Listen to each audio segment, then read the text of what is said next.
অপু বিশ্বাসের আসলেই লজ্জা শরম কতটুকু আমি বুঝতে পারি না।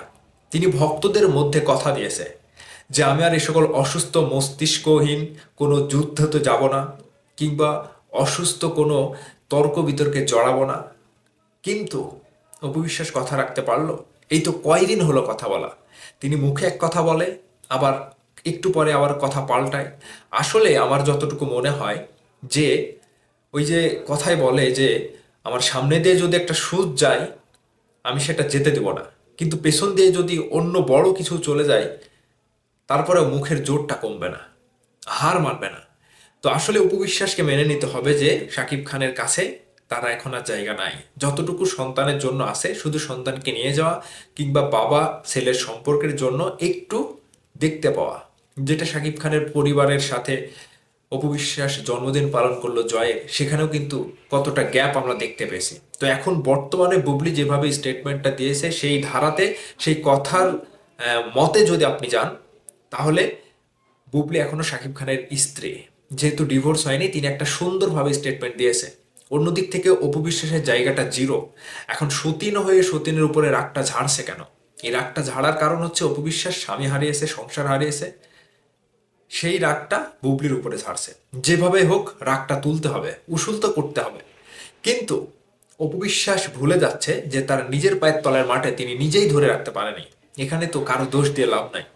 বুবলি যে স্টেটমেন্টটা দিয়েছে, বারবার অপবিশ্বাস বুবলির উপরে একটা অভিযোগ তোলে যে তার সংসার ভাঙার পেছনে বুবলির হাত রয়েছে। কিন্তু বুবলি তো স্টেটমেন্ট দিল সুন্দরভাবে খোলাসা করে যে সেই সময়টাতে তারা সিঙ্গেল ছিল, শাকিব খান সিঙ্গেল ছিল, তার কোনো স্ত্রী কিংবা বিবাহ বন্ধনে আবদ্ধ ছিল না। সেই জায়গাতে বুবলির সাথে সম্পর্ক হয়েছে, কিংবা তারা আবারও বিয়ে করেছে, সন্তানাদি হয়েছে। সেখানে তো ওই দোষটা বারবার বুবলিকে চাপিয়ে দেওয়া বিশ্বাসে বোকামে না? আর যিনি একটা কথা দেয়, ভক্তদের মধ্যে একটা কথা দেয়, দিয়ে কথা রাখতে পারে না, এবং বিভিন্ন সময় বিভিন্ন মতামত দেয়, মন্তব্য করে, আমি এটা না সেটা, আমি আজকে এই করবো না সেই করবো না, অপবিশ্বাস কোনো যুক্তি দিয়ে কোনো কথা রাখতে পারে না। সেই জায়গা থেকে আমার মনে হচ্ছে যে বর্তমান সময়ে কার ব্যক্তিত্ব কতটুকু, বিশেষ করে বুবলির কথাগুলো শুনলে, তার যে সুন্দর একটা ভাষা, কথা বলার স্টাইল মার্জিত, সবকিছু শুনলে কিন্তু এরকম আক্রোশের কথা তিনি যদি সুন্দর করে বলে তাহলে আক্রোশটা মনে হয় না। কিন্তু অন্যদিক থেকে অপবিশ্বাস যে কাজগুলো করে বসে, পুরোটাই হাস্যকর, কিংবা হাসির পাত্রী বানিয়ে ফেলে নিজেকে। সেই জায়গা থেকে শাকিব খানের পাশে অপবিশ্বাস এবং বুবলির মধ্যে অপবিশ্বাস সব থেকে বেশি হাসির পাত্রী হয়ে যায়। অন্যদিক থেকে বুবলি কিন্তু তার চরিত্র, তার ব্যক্তিত্ব এখনো কিন্তু অপবিশ্বাসের মতো লেলিয়ে দেয়নি। সবকিছু কিন্তু তুচ্ছ তাচ্ছিল্য করে ধুলোর সাথে মিশায়নি। একটা বিষয় দেখেন চিন্তা করে, যে শাকিব খানকে নিয়েও কিন্তু বুবলি অনেক কথা বলেছে, পুরুষত্ব তুলেও কথা বলেছে।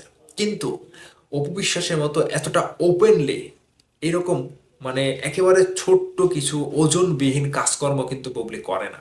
হ্যাঁ, বুবলি পরবর্তীতে বুঝতে পেরে এখনো শাকিব খানের কাছে সেই জায়গাটা ধরে রেখেছে, ধৈর্য ধরে। কিন্তু আপনাদের অপবিশ্বাসের কি হলো? তিনি তো আর সেই জায়গাটা ধরে রাখতে পারেনি। তিনি জাল ছিঁড়ে বের হয়ে চলে এসেছে শাকিব খানের কাছে, আর কোনো স্মৃতি কিংবা মনের যে একটা টান, কোনো কিছু অপবিশ্বাসের উপরে নাই। সেই জায়গা থেকে বলছি যে অপবিশ্বাস কথা দিয়ে কথা রাখতে পারে না, শুধু ভক্তদেরকে ঠকায়। ভক্তদের মধ্যে একটা কমিটমেন্ট দিয়ে সেই কমিটমেন্টও রাখতে পারে না, বারবার মিথ্যার আশ্রয় নেয় অপবিশ্বাস। এখন আপনাদের মতামত অবশ্যই কমেন্ট করে জানাবেন যে বর্তমানে অপবিশ্বাস যেগুলো যেগুলো করে বেড়াচ্ছে কিংবা করছে, এগুলোকে আদৌ ঠিক হচ্ছে কিনা।